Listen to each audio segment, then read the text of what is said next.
Astrology का time नहीं मिलता है। हाँ एस्ट्रोलॉजी का टाइम नहीं मिलता है, फिर भी मैं देखो कितना काम करता हूँ एस्ट्रोलॉजी का। बिल्कुल बिल्कुल, सही बात। ये सॉरी, वो नोट्स दिखाए थे ना मैंने आपको। हाँ हाँ ये आत्मा और जीव का कंसेप्ट बताया था कल परसों आपने। हाँ हाँ बिल्कुल। इसको भी, इसके नोट्स बनवा लिए। फिर इसको कैसे नोट्स कैसे बनाए आपने इस टाइप से? थोड़ा चैट जीपीटी का सहयोग ले लिया मैंने। अच्छा अच्छा। और ये जीडीए फॉर्मूला बताया था आपने, जीडीए फॉर्मूला हाँ हाँ, जीडीए। लिख रहा है ग्रेट, क्या? बिल्कुल ग्रेटिट्यूड, हाँ, डिजायर, एक्शन वाला। बिल्कुल सही बस है। ये तो हम्म। ये हर चीजें एक, हो गई। बिल्कुल सर, सीखने के लिए बहुत कुछ है ना। और यहाँ तो लोगों की जिंदगियां बदलती हैं। जैसे मान लो डॉक्टर साहब, हम सीख रहे हैं ना, और जी। सीख के हमने पूरी लाइफ, कोई एस्ट्रोलॉजी पढ़ाना अलग है, और एस्ट्रोलॉजी सीख के जिंदगी में ट्रांसफॉर्मेशन करना, मतलब आपकी शुरू से सुबह आपकी जो मॉर्निंग होगी ना, वो कैसे होगी, उस पैटर्न को भी हमने समझाया कि जीडीए से शुरू करो। ग्रेटिट्यूड, डिजायर से, एक्शन से, फिर आपकी होपोनोपो प्रेयर से, आपकी हैबिट पैटर्न कैसे अच्छी हो, तो जिंदगी में ट्रांसफॉर्मेशन आता है। एस्ट्रोलॉजी पढ़ाना अलग है, और एस्ट्रोलॉजी को पढ़ के जिंदगी में रिजल्ट लेना, वो हम सिखाते हैं अपने चैनल पे। तो आप चलो। आप जैसे सर जो डालते हो, वीडियो डालते हो आपकी क्लास का, हाँ उसके जी। हर एक एक पॉइंट को मैं नोट करता हूँ बाद में। हम्म। उसके अच्छी हर एक बात, एक पॉइंट को मैं नोट करता हूँ, बहुत नोट करता हूँ सर पूरा। बहुत अच्छी बात। क्योंकि परमात्मा ने आप मुझे आपको जो दिया है, मैं तो गॉड गिफ्ट मानता हूँ सर। नहीं नहीं, ये भी सर एक बहुत बड़ा अचीवमेंट है। और आपके तो गुरु के साथ केतु है ना, तो आपको जी। इसी काम में सक्सेस होंगे आप। मतलब आप जितनी चीजें कुछ भी कर लो, जब तक आप आध्यात्मिक रूप से और मानवता के काम नहीं करेंगे, तब तक सेटिस्फेक्शन नहीं आएगा। और इसी फील्ड में आप जिंदगी में बहुत ग्रो करोगे, यदि आपने पकड़ लिया ना इसको। मेरे को तो उससे ज्यादा मजा इसमें आने लगेगा। हाँ जी। जो फेस फेस रीडिंग वाला है ना, हाँ उससे ज्यादा मजा इसमें आने लगेगा। मेरे को ये पैसे का नहीं रहा सर, मुझे ये रहा कि मैं लोगों की लाइफ में कैसे ट्रांसफॉर्म करूं। हाँ, तो वो केतु है ना गुरु के साथ, वो यही चाहता है कि मानवता के लिए काम करें हम, अब सच्चे दिल से काम करें। पहले मुझे पता नहीं था, आप लोगों ने मुझे इसके बारे में अवेयर किया, तो फिर मेरे को तो अंदर से इंट्यूशन आने लगे कि यार कुछ करो लाइफ में। बिल्कुल। तो गुड़िया का चार्ट यही है ना? हाँ, मैंने आपको व्हाट्सएप भेजा है, उसमें इसकी डिग्री भी बताना सर, वो थोड़ा मेरे समझ में नहीं आ रहा, मैंने उसके फोटो चलो भेजी है अभी व्हाट्सएप पे। देख लेते एक बार। रिकॉर्डिंग हो रही है ना सर? हाँ हाँ, रिकॉर्डिंग हो रही। ठीक है, वो व्हाट्सएप पे भेजा, उसमें डिग्री भी बताना मेरे को थोड़ा। पहले 2 नंबर में तीन, चार, चार में शनि एक ग्रह, 5 में शुक्र, 6 में केतु, बुध, सूर्य और मंगल, 7 में चंद्र और गुरु। फिर 12 में राहु है केवल। इसमें देखो राशि परिवर्तन भी हो रहा है, सूर्य का और बुध का। सूर्य का और बुध का राशि परिवर्तन, मत सर ये राशि परिवर्तन समझ में नहीं आया एक तो ये। अभी बताता हूँ आपको।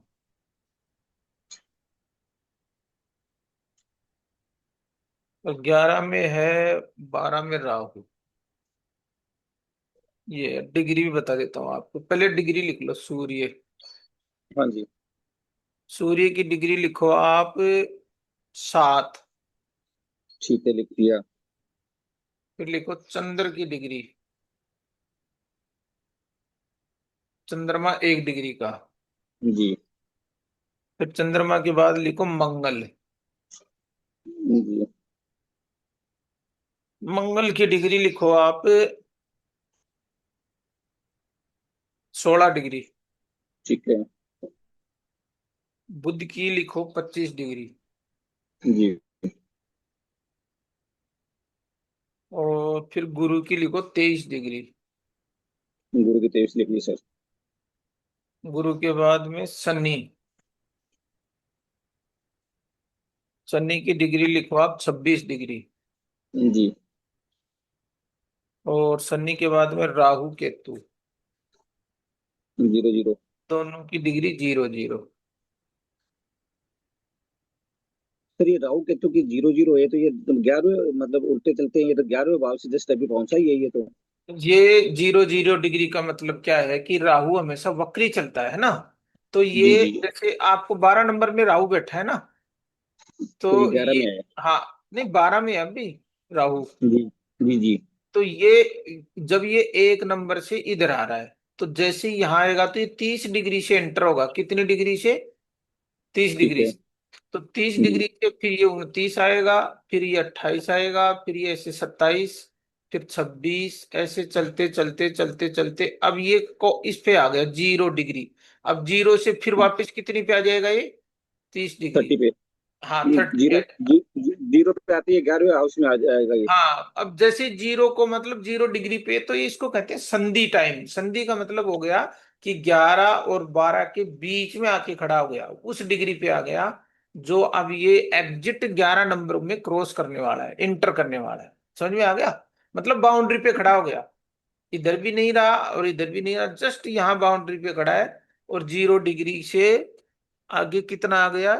0 ही डिग्री का है, 55, बस एक, यानी आने वाला है एक, ये 55 वो है सेकंड। क्यों? तो जी। तो तो अब ये, इसको 12वें हाउस में काउंट करेंगे या 11वें में करेंगे? तो इसका ज्यादा इम्पैक्ट दोनों जगह रहेगा। वक्री ग्रह है ना, जी। तो वक्री ग्रह को जैसे मान लो ये पूरी कोई चीज इसको क्रॉस करके ये यहाँ आ गया, तो यहाँ तो ये स्टार्टिंग पॉइंट है इसका। क्या है ये इसका? नहीं नहीं, ये 1 नंबर से आया है, तभी ये 12 0 डिग्री आया, 1 नंबर से आया है सर ये। हाँ, तो 1 नंबर से आया तो उल्टा चलेगा ना, ऐसे 1 से 12 में आएगा वापिस।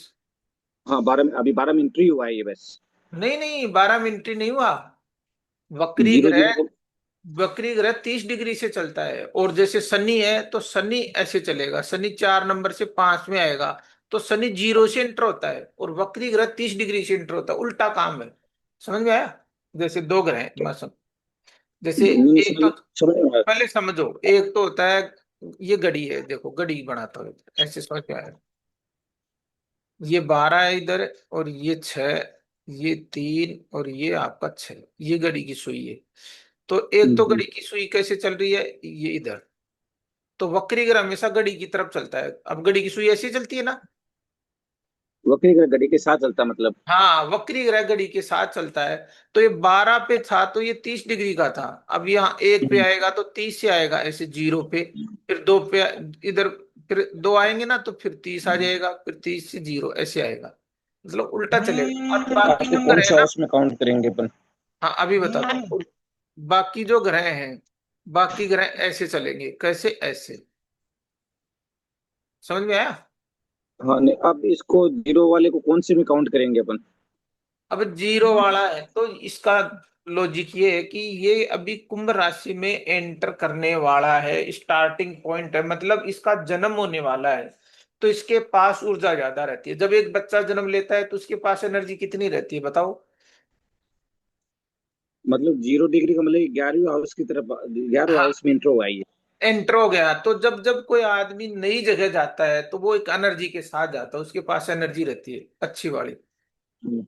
ये जी। ये मान लो कि ये जन्म ले रहा है, तो जन्म लेने वाले बच्चों के पास एनर्जी है, और ये इसको पूरा यूज करके आगे आ गया। तो 11 नंबर में राहु शनि के घर में आ गया।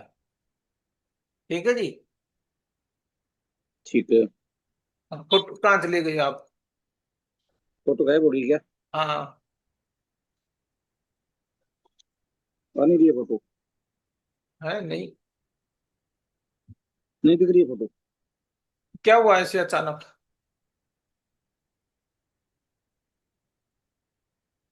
हाँ, आप अब सही। दिख रही है क्या? हाँ वो हाँ, फोन आ गया, फोन आ गया उसकी वजह से हो गया। तो चलो कोई बात नहीं, फोन ने थोड़ी साइड में रख दो, डू नॉट डिस्टर्ब मोड पर, ऑफ पर। अच्छा फिर ये अपनी क्लास चल जाएगी ना? है? 1 मिनट में डू नोट करता हूँ, क्लास चल जाएगी ना फिर क्लास? हाँ, क्लास चल रही है, आराम से चलने दो, कोई दिक्कत नहीं है। लैपटॉप से ले लेता ना, आराम ज्यादा ठीक रहता।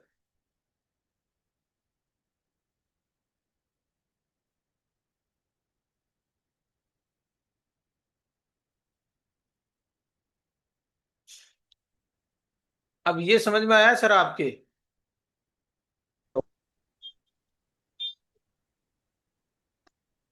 आवाज आ रही है सर? आ रही है, सही है सब कुछ। तो उसमें को बंद करते हैं तो आवाज गायब होती है सर, डू नॉट डिस्टर्ब को बंद किया तो आवाज रहने गायब दो, हो गई। हाँ हाँ, कोई दिक्कत नहीं, रहने दो। हम्म, तो अब ठीक अब है। ये क्या हुआ, जैसे राहु पूरा क्रॉस करके 11 नंबर में एंटर होने वाला है, तो ये 11 नंबर का हम्म भी रिजल्ट देगा राहु, क्योंकि अभी स्टार्टिंग पॉइंट है ना। हम्म तो अब ये जैसे जी। सेटअप के साथ इधर राहु दिख रहा है, लेकिन राहु का इम्पैक्ट यहाँ क्या हो रहा है तो यही, मतलब इसी घर में हम्म दिख रहा है, क्योंकि वो 0 डिग्री का है तो अभी वो इसी में दिखा रहा है, लेकिन है शनि की राशि में। तो इसका मतलब ये हुआ कि इस चार्ट में शनि क्या है, कर्म का कारक है। हम्म कर्म का कारक शनि है। अब यदि शनि के साथ दो छाया ग्रह, चाहे वो राहु हो या केतु हो, इन दोनों को हम क्या बोलते हैं? एक तो शेडो 10x वाला शेडो है। प्लेनेट, शेडो प्लेनेट बोलते हैं, छाया ग्रह, मतलब भौतिक रूप से इनका कोई अस्तित्व नहीं है, लेकिन ये छाया ग्रह है। तो अब जितने भी छाया के काम है, जहां पे पर्दे की दुनिया होती है ना, वर्चुअल लाइफ, वो वाले हम्म सारे प्रोफेशन ये करते हैं, तो इनको कहते हैं दोनों को टेक्निकल ग्रह। कौन से ग्रह कहते हैं? Technical planet. ठीक है सर। तो अब राहु क्या है? राहु पूरा सोशल मीडिया है। कौन सा ग्रह है? Social media. हाँ, हाँ जी जी, जी। हाँ, इंटरनेट। और जो केतु है ना, वो कोडिंग है। कोडिंग का मतलब एक तो होती है चीजें, जैसे ये अपना फोन चल रहा है तो इसके अंदर एक सॉफ्टवेयर चल रहा है जो दिखाई नहीं दे रहा, चल हम्म तो रहा है ना। जी जी उसी में नेट भी दिखाई नहीं देता, सॉफ्टवेयर भी चलता है, और सॉफ्टवेयर बनता किससे? कोडिंग से। तो वो कोडिंग का कारक केतु है, जी। बहुत बारीक सूक्ष्म तरीके से कोडिंग। तो अब देखो शनि के साथ जुड़ा हुआ है कौन? राहु। क्यों? तो मतलब इसका इम्पैक्ट 11 और 12 दोनों को लेंगे क्या अपन सर? हाँ, एक बार तो राहु यहाँ है तो डायरेक्ट यहीं लेंगे अपन भाई, राहु अच्छा, इसके इसी के ट्राइन में बैठा है ना। 12 में लेंगे, ठीक है सर। हाँ, तो ये सोशल मीडिया कोडिंग का मतलब ये आ गया कंप्यूटर। अब सोशल मीडिया कहाँ पे चलता है? कंप्यूटर से। अब कंप्यूटर प्रोग्रामर, कंप्यूटर में जो प्रोग्राम रन होते हैं ना, उनके कारक जी। है दोनों ग्रह। इतनी सी बात समझ में आ गई। अब आप देखो, अब सैटर्न का डायरेक्ट रिलेशन यही है, सैटर्न पे ना कोई की आस्पेक्ट है। अब सैटर्न ग्रह के आगे कौन बैठा है? जस्ट शु- शुक्र। शुक्र बैठा है। और शुक्र बैठा है, और शुक्र के आगे देखो बुध बैठा है ना। 25 डिग्री का। हाँ, और केतु बैठा है और मंगल बैठा है। अब ये देखो, जो बुध है वो इसकी अपनी ही राशि में है, 6 नंबर राशि में, है कि नहीं है? ये सर 6 नंबर राशि होगी और ये 5 नंबर भाव हो गया ना? ये तो 5 नंबर राशि है, ये 6 नंबर राशि है। नहीं, भाव तो 5 नंबर हुआ ना? भाव 5 हो गया, भाव को नहीं ले रहे हम। अब नहीं बुध नहीं, मैं अपनी एक भाव को छोटा सा क्या है भी समझ में किसी नहीं आएगा। नहीं, किसी ने बताया था कि 5 नंबर भाव में यदि बुध होता है ना तो वहां पे एजुकेशन ठीक रहती है, ये किसी ने बताया था, मेरे को ध्यान में नहीं। वो पांचवा भाव अपनी नेचुरल टैलेंट का है, आप में जन्मजात क्या प्रतिभा एक बच्चा लेके पैदा हुआ है ना, वो चीजें जी। बताता है। तो पांचवें तो भाव में यदि शुभ ग्रह बैठे रहते हैं तो एजुकेशन अच्छी होती है, वो वैदिक ज्योतिष का नियम है। अब उसको छोड़ दो आप। अब देखो, बुध एजुकेशन का कारक है। बुध किसका कारक है? एजुकेशन का होगा। एजुकेशन का कारक है। अब बुध अपनी राशि में है, सब जिसको कहते हैं सब राशि, 6 नंबर राशि में बुध उच्च का होता है। किस चीज का होता है? उसका मतलब मतलब बुध खुद की को राशि काम, होगी। हाँ, खुद की राशि है, तो इसका मतलब ये हुआ कि बुध का जैसा नेचर है, ये उसी तरीके का नेचर, काम करने का एनवायरनमेंट बुध को मिल गया। तो बताओ, जैसा आप चाहते हो वैसा एनवायरनमेंट आपको मिल जाए काम करने के लिए, तो आप अच्छा काम करेंगे या खराब करेंगे? जी। बढ़िया करेंगे ना। अच्छा होगा सर। ये इसको जी उच्च सर। का ग्रह कहते हैं, कि बुध का जैसा नेचर है, जिस टाइप का वो काम करना चाहता है, उसी टाइप से उसको काम करने का क्या मिल गया? इन्वायरमेंट मिल गया, उसको काम करने का माहौल, वातावरण मिल गया, तो ये अच्छा काम करेगा। अब इसके साथ, बुध के साथ कौन कौन ग्रह बैठे? केतु और मंगल। केतु मंगल दोनों ग्रह टेक्निकल ग्रह हैं, मंगल ग्रह क्या है? टेक्निकल। और केतु भी क्या है? टेक्निकल, अभी जैसे बात हुई थी। दोनों प्लेट टेक्निकल है। अब इन दोनों टेक्निकल है, सूर्य सक्सेस का कारक है तो अच्छी बात है। अब इन दोनों में राशि परिवर्तन हो गया। अब शुक्र क्या है? शुक्र भी एक कंप्यूटर का ही कारक है। शुक्र क्या है? कंप्यूटर का ही कारक है, कंप्यूटर से रिलेटेड सारे काम शुक्र से होते हैं। अब 5 नंबर का स्वामी आ गया, देखो सूर्य।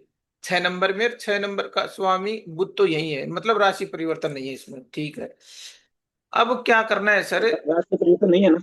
नहीं, राशि परिवर्तन नहीं है, क्योंकि 6 नंबर का स्वामी यहीं बैठा है, 5 का स्वामी इसके साथ बैठा है, कोई दिक्कत नहीं। अब सन का प्रोफेशन आप देखेंगे तो बुध के साथ, बुध हमारी एजुकेशन का कारक है, तो बुध के साथ भी कौन से ग्रह जुड़ गए? टेक्निकल ग्रह। और प्रोफेशन के साथ भी कौन से ग्रह जुड़ गए? टेक्निकल। टेक्निकल ग्रह। राहु। राहु। हाँ। नहीं, मंगल देखो, मंगल भी जुड़ा हुआ है ना। मंगल कैसे जुड़ा सर ये शनि के साथ में? शनि के साथ नहीं, एजुकेशन की बात कर रहा हूँ। अच्छा अच्छा। बुध एजुकेशन का कारक है। अब एजुकेशन किस टाइप की लेगा बच्चा, तो उसके लिए बुध के साथ कौन लोग बैठे हैं? एक तो मंगल बैठा है, मंगल 16 डिग्री का जी। पीछे बैठा है बुध के। और केतु बैठा है 0 डिग्री का, तो दोनों मंगल ग्रहों को क्रॉस करके बुध आगे आया, आया कि नहीं आया? हाँ, बुध केतु को और मंगल दोनों को क्रॉस कर लिया सर। अब सूर्य को भी क्रॉस करके आया है, तो इन तीनों का गुण धर्म लेके, उन तीनों का पूरा इन्वायरमेंट एक्सपीरियंस लेके आगे आया है। तो रिजल्ट कौन देगा आपको? बुध देगा। बुध कौन देगा देगा? सर। बुध देगा। बुध। तो बुध जैसे मान लो मैं आपसे 1 साल आपके साथ रहा रूममेट में, तो आपका जो काम करने का तरीका है, आपका जो स्वभाव है, उसका असर मेरे रहेगा कि नहीं रहेगा?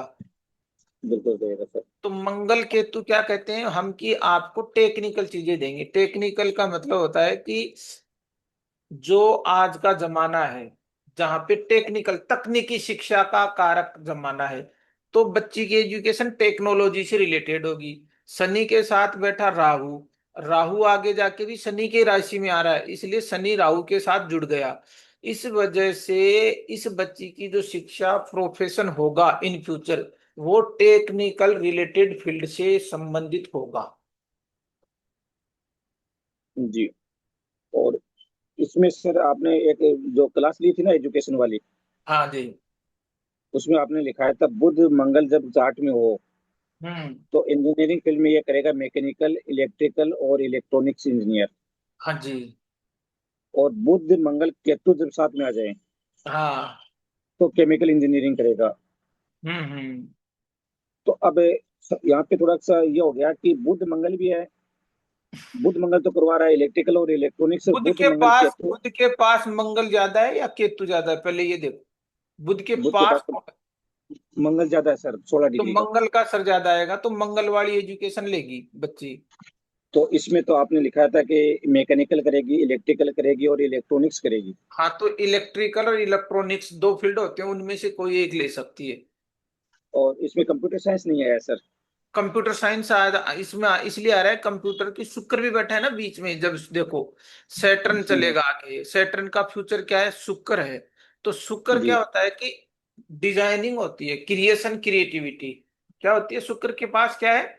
क्रिएटिविटी, डिजाइनिंग, मतलब ऐसी चीजें डिजाइन करना, ऐसी चीजें बनाना जहां नई चीजें क्रिएशन हो, इंजीनियरिंग फील्ड में।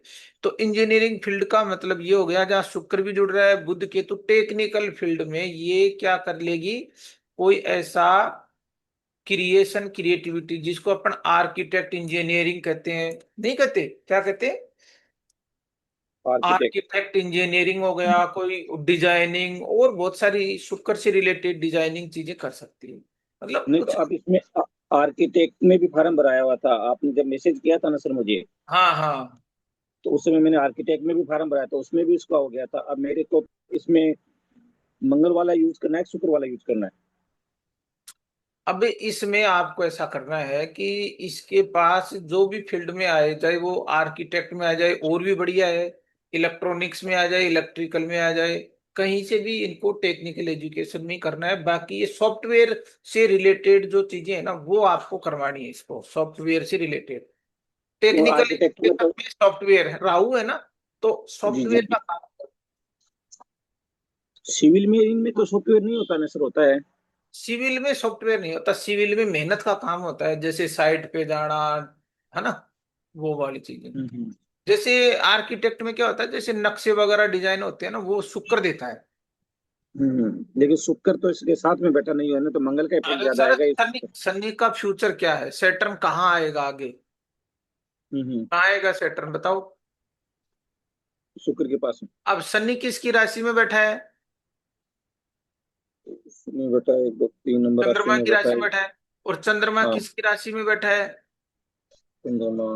गुरु, चंद्रमा शुक्र की राशि में बैठा है ना, और शुक्र साथ में हाँ, आगे भी बैठा है। मतलब शनि है वो चंद्रमा की राशि में ही बैठा है। और चंद्रमा किसकी राशि में बैठा है, शुक्र की राशि में बैठा है कि नहीं बैठा। हम्म शनि बैठा हुआ किसकी राशि में, चंद्रमा की राशि में। और 7 नंबर का स्वामी कौन हो गया, शुक्र, वो बैठ गए आगे, मतलब शनि के साथ शुक्र जुड़ गया। हम्म शनि के साथ कौन जुड़ गया, शुक्र जुड़ गया। कैसे जुड़ा, शनि का जो डिस्पोजिटर है वो चंद्रमा है, जैसे आप मेरे दोस्त हो, ठीक है सर। और जी और आप कहाँ बैठे हो, आप बैठे हो शुक्र के घर में। तो आपका मतलब, और शनि के पास जस्ट आगे शुक्र बैठा है, तो मतलब डिस्पोजिटर भी चंद्रमा शुक्र के घर में बैठा है, शुक्र ही आगे बैठा है, तो शनि का फ्यूचर बढ़िया है, शुक्र बहुत शुभ ग्रह है। तो प्रोफेशन में आगे चल के बढ़िया रहेगी, इसको लाभ मिलेगा, अपने कर्म से इसके वेल्थ एक्यूमुलेशन होगी, है ना। जब ये अब प्रोफेशन इसमें जाए तो वहां अच्छा पैसा कमा, हाँ, वेल्थ का कारक है ना। तो अब इसमें ये जो 6 नंबर में है, बुध, केतु, सूर्य, मंगल, इसको मत एजुकेशन तो अभी इसके अकॉर्डिंग ही तो करनी पड़ेगी ना, वो तो प्रोफेशन का हो गया बात का। एजुकेशन तो ये बार इनके अकॉर्डिंग तो लेनी पड़ेगी ना सर, किसके अकॉर्डिंग, जो बुध है, सूर्य, मंगल, केतु तो के अकॉर्डिंग। एजुकेशन ली तो है, उसके अकॉर्डिंग टेक्निकल एजुकेशन तो लेगी, अब और क्या करेगी, अब जो आगे मान लो प्रोफेशनल कोर्स करेगी, तो वो कौन हाँ सा ये कोर्स करेगी, वो टेक्निकल फील्ड का ही तो कर रही है। तो टेक्निकल में अब इसमें ये जो इंजीनियरिंग वाला कराएं कि आर्किटेक्चर वाला कराएं? आर्किटेक्ट वाला ज्यादा बेटर है। टेक्निकल, ये तो आर्किटेक्ट। टेक्निकल तो एक चीज होगी, टेक्निकल का मतलब होता है, एक तो होता है कि आदमी, टेक्निकल फील्ड का मतलब ये होता है कि जहां टेक्नोलॉजी पे काम हो। एक होता है जैसे आईएएस बनना, यूपीएससी बनना, ये टेक्निकल फील्ड नहीं है, एडमिनिस्ट्रेशन में जाना। टेक्निकल में आप क्या करवा रहे हो, टेक्निकल में भी बहुत सारी ब्रांच है। टेक्निकल का मतलब होता है तकनीकी शिक्षा, मतलब प्रैक्टिकल एजुकेशन। अब उसमें आप आर्किटेक्ट करवा रहे हो, सॉफ्टवेयर पे कंप्यूटर पे काम करवा रहे हो, या और बहुत सारी ब्रांचेज है उन पे काम करवा रहे हो, तो शुक्र से रिलेटेड ब्रांच आर्किटेक्ट में, सॉफ्टवेयर भी है। अच्छा, तो मतलब अपन मंगल वाला भी काम करवा सकते हैं इसके उसको, बिल्कुल और शुक्र वाला भी करवा सकते हैं। बिल्कुल बिल्कुल। लेकिन फ्यूचर तो सर इसमें मंगल वाले में ज्यादा बेटर रहता है, क्योंकि आर्किटेक्चर में तो क्या है कि अरे इतना सर, वो नहीं है। मंगल का फ्यूचर नहीं है, मंगल टेक्नोलॉजी का कारक है, टेक्निकल हाँ, चीजें। टेक्नोलॉजी का तो इसमें हाँ। इलेक्ट्रिक और इलेक्ट्रॉनिक्स और मैकेनिक आ रही है। हम्म। तो अपन तो मंगल क्योंकि 15 डिग्री का है, और सूर्य बुध के नजदीक भी आ रहा है। अब इसका नंबर आप देख लेना किस फील्ड में आता है, फिर बात करेंगे कि सर ये ऑप्शन मिल रहे हैं अपने को, और इसमें कौन सा आपको सबसे प्रायोरिटी पे आपने रखा है, उसके हिसाब से देखने हैं। अब कब है प्रायोरिटी तो अपन, काउंसलिंग। काउंसलिंग तो अभी महीने भर में होगी सर, अपने MSR के बाद में होगा सर। अच्छा अच्छा। हाँ तो तो कोई मैं दिक्कत। क्या मेरे मेरे कहने का मतलब ये था कि इसमें जैसे अपने को इलेक्ट्रिकल इलेक्ट्रॉनिक्स लें, कई बार के दूर की ब्रांच में मिले तो अपन ले लें, अदरवाइज का नजदीक के लें, तो अपने को क्या पता लग जाए ना कि ये ब्रांच इसके लिए बेटर है, तो अपन उसी में ही फिर दूर का नजदीक का वो नहीं देखें सर अपन। पहले आप गूगल करना कि इन 3 4 ब्रांच में सबसे बेटर कौन सी है और किस ब्रांच में फ्यूचर है, उसको भाई स्टडी करो। इलेक्ट्रॉनिक्स का बता रहे हैं। हाँ तो इलेक्ट्रॉनिक्स का है, तो इलेक्ट्रॉनिक्स में फिर आप उसका एडमिशन करवाओ। ज्यादा ज्यादा इन फ्यूचर आने वाला टाइम किस चीज का है, अब जैसे अब पूरा तो एआई का है, आने वाला टाइम एआई का है, मशीन लर्निंग का है, तो ये वाला भी उसके लिए तो बढ़िया है। अब क्योंकि ये तो टेक्नोलॉजी से रिलेटेड एजुकेशन लेगी, तो कोई ऐसी चीज हाँ में डालो जहां पूरी मशीन लर्निंग हो, एआई की एजुकेशन हो, टेक्नोलॉजी बेस्ड एजुकेशन हो सर। समझ में आई? हाँ।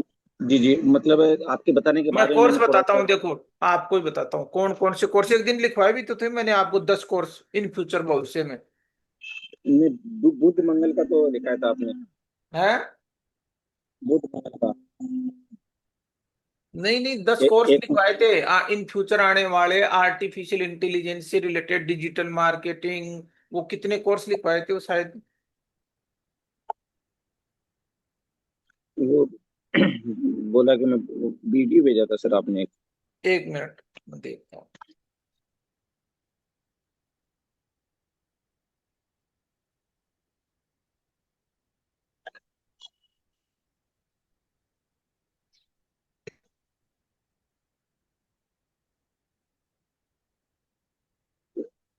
एक बस। लो देखो, ये एक मिनट कोर्स सर। पूरी चीज लिखाता हूँ आप। एक मिनट सर, एक मिनट होल्ड रखना। कोई एक मैसेज आया हुआ है, उसमें वो ट्विंकल का कोई वो साइबर सिक्योरिटी का कोई फॉर्म फिल कर रहा है। हाँ हाँ, तो देख लो। एक मिनट, उनको मैं मैसेज दे देता हूँ।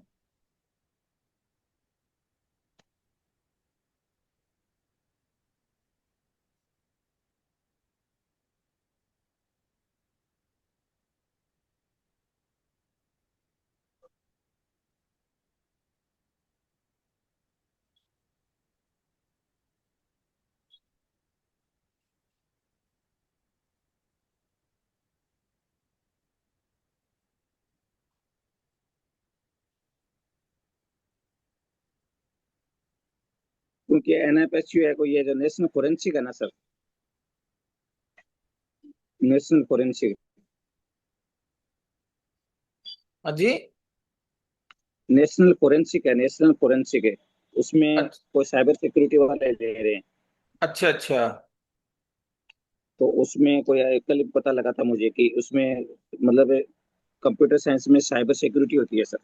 हाँ मैं लिखवा रहा हूँ ना आपको, देख लेना आप। जी जी जी। ये भी पूरे कोर्स लिखवाए थे। ये कौन से फ्यूचर फ्यूचर कोर्स क्या? हैं? हाँ, future course in technology. Technology में इन फ्यूचर कौन कौन से कोर्स डिमांड में है वो। मुझे तो ये बता दो, इस बच्चे के बारे में चिंता करने की जरूरत नहीं है ना, सेटल हो जाएगी ना ये। अजी सब काम बढ़िया होगा सर, चिंता करने से क्या होगा बताओ। न करने से तो नहीं होता, फिर वो एस्ट्रोलॉजी अपन। सीख रहे हो और फिर चिंता क्यों करते हो? ये एस्ट्रोलॉजी सीखने का मतलब यही तो है ना, कि भाई आपकी प्रॉब्लम को रास्ता दिखाया जाए। आपने जैसे मान लो एस्ट्रोलॉजी क्यों सीखे लोग? इसीलिए सीखे कि हम बच्चे को सही डायरेक्शन में दें। वो किस फील्ड में जाना चाहता है इन फ्यूचर, देश काल पात्र के हिसाब से उसकी एजुकेशन हमें मालूम चल रही है कुंडली से, कि बुद्ध के हिसाब से कि उसकी टेक्निकल एजुकेशन है, प्रोफेशन भी उसका टेक्निकल लाइन में है। तो फिर हम टेक्निकल लाइन में भेजिए बच्चे को, यही तो फायदा है सर सीखने का। जी जी। ऐसे पढ़ने से थोड़ी होता है, बहुत पढ़ाते हैं लोग। नहीं, उसमें भी अपन जैसे अभी समझाने की मशीन लर्निंग हो गई, और मैं अपन सारी उसी चीजें कोर्स लिखा के। देता हूँ इसमें, ये आप देख लो आराम से, और इनको ही स्टडी कर लेना आप। यूएक्स क्या लिखा सर ये? यूएक्स एक कोर्स का नाम है, और यूआई डिजाइन, इनको पढ़ना आप। यूआई। हाँ, आपको लिखो, मतलब मैं रिकॉर्डिंग भेज रहा हूँ ना आपको, हाँ। आराम से देखो आप। तो डिजिटल मार्केटिंग।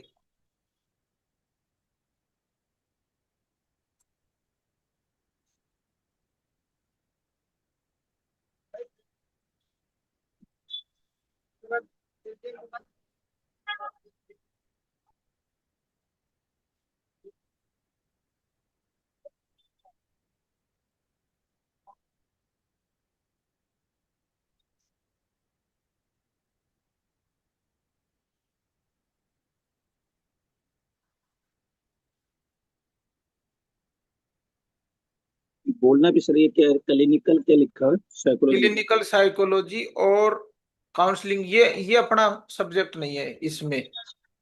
अपना टेक्नोलॉजी से ये वाला है, ये और ये, और फिर आगा आपका ब्लॉकचेन, ये वाला काम है, ब्लॉकचेन। ब्लॉकचेन टेक्नोलॉजी, जहां टेक्नोलॉजी लिखा है ना उसको पकड़ लो आप। जी सर।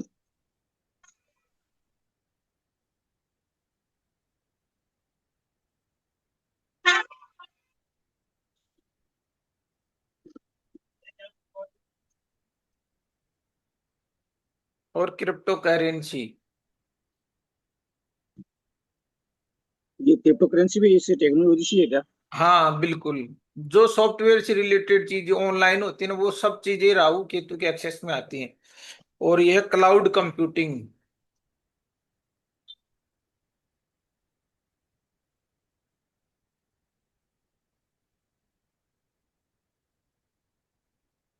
क्लाउड कंप्यूटिंग और डिवाइस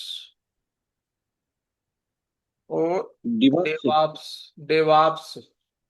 मतलब डेवॉप्स का मतलब क्या हुआ सर? वो ऑनलाइन सब चीजें मिल जाएंगी तब।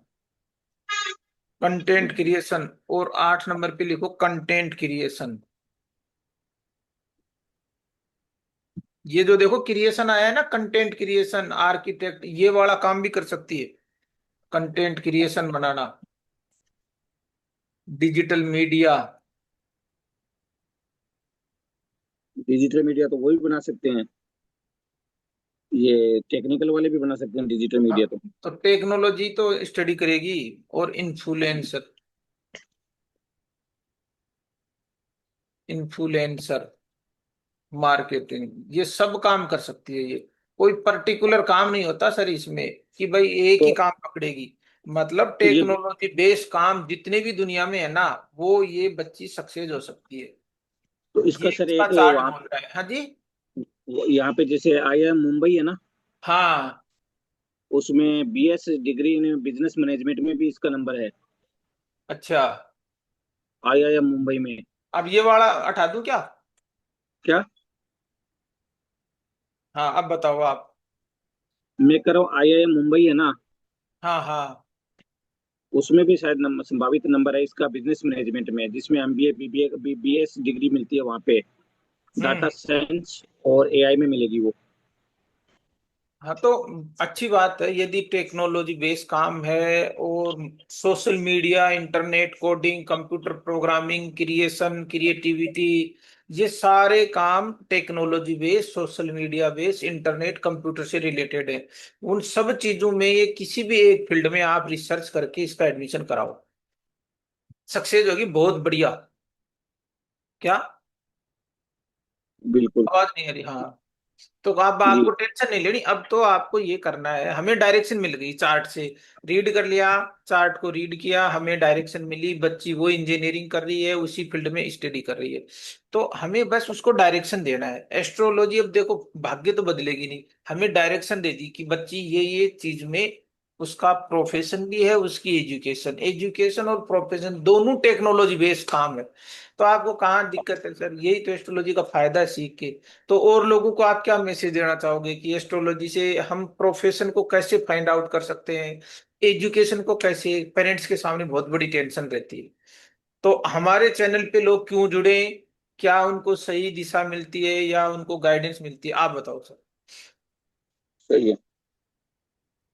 जुड़ने का मतलब एक सही डायरेक्शन मिल जाती है, नेविगेशन सही मिल जाता है आप लोगों से, क्योंकि आप प्रॉपर कैरियर को कैसे फाइंड आउट करना है। अपने को कोई ये नहीं देखना है कि भीड़ में जो भी आ रहा है कि किसी कोई इंजीनियर बन रहा है, कोई डॉक्टर बन रहा है। जी तो आपके द्वारा हमें ये मिला कि बच्चा को कौन सा कैरियर चुनना चाहिए, तो वो एक हमें प्रॉपर नेविगेशन मिल गया आपके थ्रू। बिल्कुल। और उसमें भी हमें ये मिला कि कौन सी ब्रांच इसको सिलेक्ट करनी चाहिए। तो मतलब प्रॉपर मेन क्या रिलेटेड ब्रांच फील्ड, है? हाँ कौन सा फील्ड में उसको ज्यादा बेटर रहेगा हाँ। मतलब। हाँ, तो वो थोड़ा सा वहाँ पे वो डायरेक्शन मिला उसका। और बच्चे को क्या कैरियर चुनने में थोड़ा सा मदद मिला कि लाइफ में वो उसकी स्टेबिलिटी कहाँ होगी, ग्रोथ कहाँ होगी। अदरवाइज कई बच्चे क्या है कि अनजाने में वो अपना कैरियर चूज कर लेते हैं, एजुकेशन लेते हैं, लेकिन लाइफ में उनको प्रॉपर ग्रो नहीं मिल पाता है। जी फिर वो वहीं के वहीं रह जाते हैं। एजुकेशन तो उन्होंने अच्छी ली है, लेकिन सर आपके द्वारा मार्गदर्शन हमें बहुत अच्छा मिला, जी। क्योंकि प्रॉपर नेविगेशन से हम प्रॉपर डेस्टिनेशन पे पहुंच गए। हाँ तो अब आप ये बताओ, जितने भी पेरेंट्स ये वीडियो देखेंगे, मान लो पूरे इंडिया में देखेंगे, तो हर पेरेंट्स की सबसे बड़ी समस्या क्या है आज की तारीख में? तो सबसे पहले तो पेरेंट्स को अपने बच्चों के करियर की टेंशन रहती है कि मेरे बच्चे को कैसे, कौन सी एजुकेशन करवानी है। फिर एजुकेशन करवाने के बाद में कॉलेज का रहता है, फिर उनको ये रहता है कि क्या वो लाइफ में सेटल होंगे या नहीं होंगे। तो ये टेंशन रहती है। तो पहले ही 10th और 12th के बाद में यदि हम प्रॉपर चैनल के अकॉर्डिंग, प्रॉपर मार्गदर्शन के अकॉर्डिंग यदि हम इस करियर को चुन ले, प्रॉपर नेविगेशन को देख लें, तो हम लाइफ में प्रॉपर कर पाएंगे।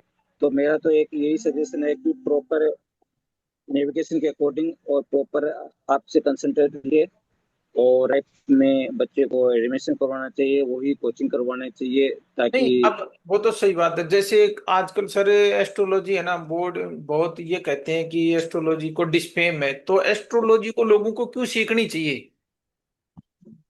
एस्ट्रोलॉजी एस्ट्रोलॉजी सबसे सीख पहले के तो अपने। एजुकेशन और प्रोफेशनल में उनको क्या रिजल्ट मिल सकता है? पेरेंट्स को कितनी बड़ी प्रॉब्लम उनका सॉर्ट आउट हो सकती है? आप बताओ ईमानदारी से भाई, हमें यहाँ से जेन्युइन कितना परसेंट, 100 में से कितनी परसेंट डायरेक्शन मिल सकती है? 50%, 60%, 70, 80, 90? आप कितना बताना चाहते हो सर? इतनी परसेंट गाइड एक बच्चे की चार्ट से हम सीख के एस्ट्रोलॉजी को और अपने बच्चों की, रिलेटिव की, या बहुत सारे और लोगों की हम मदद कर सकते हैं जेन्युइन। मेरा मैं विजय सर, मेरा मानना है कि प्रॉपर यदि डायरेक्शन, प्रॉपर एस्ट्रोलॉजी मेंटर से जो प्रॉपर गाइड कर पाए, जी। उससे अपन यदि डायरेक्शन लेके उनके मेंटरशिप और उनके कोचिंग सिस्टम को समझकर उनके मार्गदर्शन में, उनकी गाइडेंस में यदि अपन काम करेंगे, तो मेरी समझ में 100% निश्चित सफलता करियर के लिए मिलेगी। तो अपन ये मान लेते हैं सर, 100% नहीं, मोस्टली जेन्युइन से जेन्युइन बात करें तो कम से कम 70-80% डायरेक्शन 70, मिलती है। हाँ 70-80% डायरेक्शन हमें मिल जाएगी कि बच्चे को कौन सी फील्ड चुननी चाहिए ताकि वो लाइफ में ग्रोथ कर सके। तो जब एक पेरेंट्स को सर 70-80% डायरेक्शन मिल जाती है कि बच्चा आपका डॉक्टर में जाएगा, लीगल प्रोफेशन में जाएगा, राइटिंग प्रोफेशन में जाएगा, या इंजीनियरिंग प्रोफेशन में जाएगा, कंप्यूटर के प्रोफेशन में जाएगा, या स्पोर्ट्स फील्ड में जाएगा, या एक्टिंग के फील्ड में जाएगा, तो एक बात बताओ, फिर तो सर बच्चों, बहुत सारे पेरेंट्स की प्रॉब्लम तो बहुत सॉर्ट आउट हो रही है। लेकिन फिर भी सर लोग एस्ट्रोलॉजी पे बिलीव क्यों नहीं करते? इसका क्या रीजन? सर एस्ट्रोलॉजी पे बिलीव करने का मेरे से मानना है कि प्रॉपर आपकी तरह प्रॉपर मेंटर नहीं मिल रहा है एक तो। और आदि जो लोग बाग के यूट्यूब पे देख के आधी अधूरी ज्ञान ले लेते हैं, जी। और आधा अधूरा ज्ञान लेने के बाद में उनको पता नहीं होता है कि कौन सा प्लेनेट्स किस प्लेनेट के साथ में और कौन सा गोचर किस समय एक्टिव होगा और क्या घटना घटित होगी। तो वो सर हर किसी को पता नहीं होता है उसके बारे में। यदि हम तो एस्ट्रोलॉजी को एक सिस्टमेटिक वे से, है ना, सिस्टम के साथ समझे और साइंटिफिक तरीके से लॉजिक के साथ समझे, तो हमें बहुत बड़ी डायरेक्शन मिल सकती है, क्यों सर? बिल्कुल सर, सिस्टमेटिक और लॉजिक के साथ में और प्रॉपर यदि आप जैसे लोगों के द्वारा यदि प्रॉपर इस विद्या को सिखाया जाए, तो मेरा जी। मानना है कि लाइफ में 70 से 80% प्रॉब्लम हर करियर में नहीं, मैरिज ले लो, करियर ले लो, प्रोफेशन ले लो, चाहिए और अन्य इवेंट ले लो, या जिंदगी में जो भी घटनाएं घटित होती है, मेरे हिसाब से 70 से 80% अपन आपके द्वारा सीखी हुई इस एस्ट्रोलॉजी से सॉर्ट आउट कर पाते हैं, मेरा ये अपनी मानना है जिंदगी सर। में ट्रांसफॉर्मेशन कर सकते हैं, बदलाव कर सकते हैं, एक अच्छी, मतलब खुशी और सक्सेस वाली जिंदगी जी सकते हैं ना, यदि हम इस जी पैटर्न को फॉलो करें, अपने लाइफ पैटर्न को हम डिकोड कर लें। तो फिर सर लोगों के एक मन में डर रहता है कि सर पता नहीं मैं एस्ट्रोलॉजी सीख पाऊंगा कि नहीं सीख पाऊंगा। तो क्या एस्ट्रोलॉजी हर इंसान सीख सकता है यदि उसके पास सही सिस्टम हो तो? विजय सर, मेरा कहना है कि प्रॉपर मेंटर और प्रॉपर गाइडेंस के साथ में यदि कोई एस्ट्रोलॉजी यदि हमें पढ़ा रहा है, तो इससे बढ़िया, इससे सरल कोई भी विद्या नहीं है। बट सिस्टम प्रॉपर होना चाहिए। सिस्टम यदि प्रॉपर होगा तो हम लाइफ को डिकोड कर पाएंगे। सबसे पहले तो हम अपने आप में जान पाएंगे कि कौन सा ग्रह, लोगों को क्या कई भ्रांतियां रहती है कि हो सकता राहु आ रहा है तो मेरे लाइफ में प्रॉब्लम आएगी, केतु आ रहा है तो मेरे प्रॉब्लम आएगी। लेकिन सर मेरा मानना है कि कोई ग्रह अशुभ और शुभ नहीं होता है, सुटेबल अनसुटेबल की बात होती है उसमें। तो जो ग्रह जिस समय आ रहा है, उसकी यदि एनर्जी को प्रॉपर अपन अलाइन कर लें, उसकी एनर्जी के साथ में चलें, तो लाइफ में अपन ग्रोथ कर पाएंगे। तो जी। मेरा ये कहना है कि हर इंसान को ये एस्ट्रोलॉजी सीखनी चाहिए ताकि लाइफ में ये पता लगे कि अपन को डायरेक्शन सही है, अपन जो बिजनेस कर रहे हैं वो सही है, अपने बच्चे को जो एजुकेशन दे रहे हैं वो सही है, अपने बच्चे की मैरिज कर रहे हैं वो सही है, आने वाले टाइम में अपने साथ में कौन सी घटनाएं घटित होगी। तो विजय सर, मेरा तो पेरेंट्स को ये सुझाव है कि आप प्रॉपर चैनल के साथ में, प्रॉपर मेंटर के साथ में और प्रॉपर कोचिंग सिस्टम के साथ में और एक प्रॉपर अच्छी कम्युनिटी के साथ में यदि जुड़ के आगे चलोगे तो लाइफ में प्रॉब्लम निश्चित नहीं आएगी। नहीं, लाइफ प्रॉब्लम्स तो आती हैं, लेकिन हम प्रॉब्लम्स को ओवरकम कर सकते हैं ना। तो ओवरकम करेंगे तो वो निश्चित नहीं आएगी ना। हाँ, पार्ट ऑफ लाइफ है, लेकिन हम उसमें से निकलने की आर्ट ऑफ लाइफ सीख सकते हैं, क्यों जी। ऑटो जी अच्छा, सर। तो डॉक्टर साहब, आपका जैसे ज्योतिष का कोई बैकग्राउंड रहा हो, आपने कभी ज्योतिष सीखी हो, आपकी लाइफ की ज्योतिष यात्रा कैसे शुरू हुई, और आपने पहले से क्या ज्योतिष आती थी आपको, और आप। विजय सर, मेरा तो, मैं परमात्मा को धन्यवाद देना चाहता हूँ कि आप जैसे एस्ट्रोलॉजी, जो मैं तो आपको नंबर वन पे मानता हूँ कि आपके द्वारा मैं ये विद्या सीख रहा हूँ। जी। तो आपसे पहले मुझे ये भी पता नहीं था कि लाइफ में एस्ट्रोलॉजी सब वर्ड भी होता है क्या। मुझे तो प्लेनेट का भी पता नहीं था। तो आपके द्वारा मैंने इस विद्या को सीखा। आपने मुझे प्रॉपर चैनल और एज ए स्टूडेंट की तरह नहीं, एज ए छोटे भाई की तरह आपने मुझे इस विद्या को सिखाया। जी। और हर चीज को मेरे को सॉल्यूशन करवाया आपको कि जहाँ प्रॉब्लम होती है 1 to 1 आपने सेशन दिया, जहाँ पे भी मुझे प्रॉब्लम थी उस प्रॉब्लम को आपने सॉर्ट आउट किया। और इसमें मुझे, अब मेरे को ये लगता है कि मैं किसी भी इंसान को, मुझे 3 महीने से भी कम सर, अप्रोक्सीमेटली 2.5 महीने के लगभग हुए हैं। तो 2.5 महीने में मैं विद इन 1 मिनट में आपके द्वारा जो मुझे सिखाया गया है उसमें सबसे पहले तो मुझे एजुकेशन, प्रोफेशन, मैरिज और मेडिकल संबंधित प्रॉब्लम्स और कौन ये चीजें मैं विद इन 1 मिनट में प्रेडिक्ट कर पाऊंगा, जी। कर पा रहा हूँ। और लाइफ में मुझे ऐसी चीजों का पता लगा जो आज तक भी नहीं, मुझे नहीं पता था। तो जो प्लेनेट्स के बारे में आपने मुझे बताया था उसके बारे में भी मैं अच्छा सीख रहा हूँ। आपकी लाइफ और को भी आपने डिकोड किया कि मेरी लाइफ का एक्चुअल पैटर्न कहाँ है, मेरी सच्ची खुशी और सक्सेस कहाँ छुपी हुई है, किस काम से मुझे सेटिस्फेक्शन आता है, वो आपने अपनी लाइफ का पैटर्न को डिकोड किया, क्यों जी। सर, मैं ये कहना चाहता हूँ कि सबसे पहले तो आपने मुझे ये सिखाया था कि आप इस पृथ्वी पे या इस संसार में आने का उद्देश्य क्या है। जी। तो उसको सबसे पहले तो ये कंफर्म हुआ कि इस पृथ्वी पे, इस धरती पे आने का उद्देश्य क्या है, वो मुझे आपसे पहले कभी पता नहीं था। जो परमात्मा ने अपने को भेजा तो किस पर्पज के लिए भेजा, तो किसी न किसी पर्पज के लिए तो परमात्मा ने हमें भेजा है। जी। तो वो मैं चीज समझ पाया। और उसके साथ में कौन से प्लेनेट मेरे अटैच हैं, तो उनकी एनर्जी का मेरे क्या इफेक्ट आ रहा है, तो उनकी एनर्जी को भी मैं यूज कर रहा हूँ। तो मैं लाइफ में ग्रो भी कर रहा हूँ और नेविगेशन का भी मुझे पता लग रहा है, और मुझे फ्यूचर में क्या क्या प्रॉब्लम होंगी, क्या नहीं होंगी, कहाँ मुझे ग्रोथ करनी है, कहाँ मुझे इस समय थोड़ा सा डिले करना है, वो चीजें आपकी एस्ट्रोलॉजी से मुझे सीखने को मिल रही है सर। चलो, बहुत तो बढ़िया। मैं लोगों को यही सजेशन दूंगा कि विजय सर की क्लास मेरे कहने से आप एक बार अवश्य ज्वाइन कीजिए। वहाँ पे आपको लाइफ ट्रांसफॉर्मेशन 100% नहीं, कई 100%, लाखों परसेंट आपको लाइफ में इंप्रूवमेंट होगा। जी। जी। तो लोगों को सर, हमारी जो कम्युनिटी है वहां जुड़ के उनको क्या फील होता है, एज ए कोर्स बेचने वाले टीचर के रूप में, या जिंदगी बदलने वाले कोच के रूप में। सर, आपने कोर्स बेचने वाला तो वर्ड आपके है ही नहीं, जी। क्योंकि आपका जो पढ़ाने का सिस्टम मैंने आज तक नहीं देखा। क्यों आप एज ए स्टूडेंट नहीं पढ़ाते हो, आप ये देखते हो कि मैं 1% हूँ तो मेरे सामने जो खड़ा है, ये मेरे जो भी स्टूडेंट्स हैं वो 10 टाइम ग्रोथ करे। आपका इंटेंट ये है कि मेरे से वो 10 टाइम एक्स्ट्रा ग्रोथ करे। जी। तो आपका कोचिंग सिस्टम ऐसा है कि आप उनको, जो भी स्टूडेंट आपसे जुड़ा है, तो आप उसको एस्ट्रोलॉजी कोच के रूप में देखना चाह रहे हो, और आप हैंड टू हैंड उनको, हैंड होल्डिंग के रूप में आप उनके साथ में काम करते हैं दिन रात। तो कोर्स बेचने के बाद में क्या होता है, लोग बात चले जाते हैं, लेकिन आपका कोर्स बेचने का तो कोई उद्देश्य नहीं है। आप ये चाहते हो कि जो मेरे सामने जो स्टूडेंट है वो मेरी तरह एक एस्ट्रोलॉजी कोर्स मिले और मेरे से 10 टाइप वो मार्केट में ग्रोथ करे और लोगों की जी। लाइफ में वो ट्रांसफॉर्म करे। मतलब जी सर। उनकी जिंदगी में रियल ट्रांसफॉर्मेशन होना चाहिए, उसका 10x ग्रोथ होना चाहिए, चाहे वो हेल्थ का एस्पेक्ट हो, चाहे वेल्थ में हो, या उनके रिलेशन में कहीं दिक्कत है तो रिलेशन में हार्मनी हो, और पीस ऑफ माइंड और जिंदगी का पर्पज उनके सामने हो। ये हमारा एस्ट्रोलॉजी सिखाने का रियल इंटेंशन है। हमारी जो बीएनएन क्लास है, जो सोल सक्सेस एकेडमी है, उसी का इंटेंशन यही है कि हर घर में लोग अपनी लाइफ पैटर्न समझे, अपने रिलेटिव, फैमिली, बच्चों के साथ काम करें और अपनी जिंदगी में एक नई शुरुआत करें। चलो डॉक्टर साहब, आपका बहुत बहुत धन्यवाद, और सर बहुत बहुत अच्छा लगा धन्यवाद आपके साथ परमात्मा, बात कर। बहुत बहुत धन्यवाद परमात्मा के कि आपके द्वारा चलो मुझे ये विदा मिली चलो, और मैं थैंक लाइफ यू में सर। चेंज कर रहा हूँ। Okay, thank you sir. चलो ओके, थैंक ठीक है sir, you. All the best, thank you.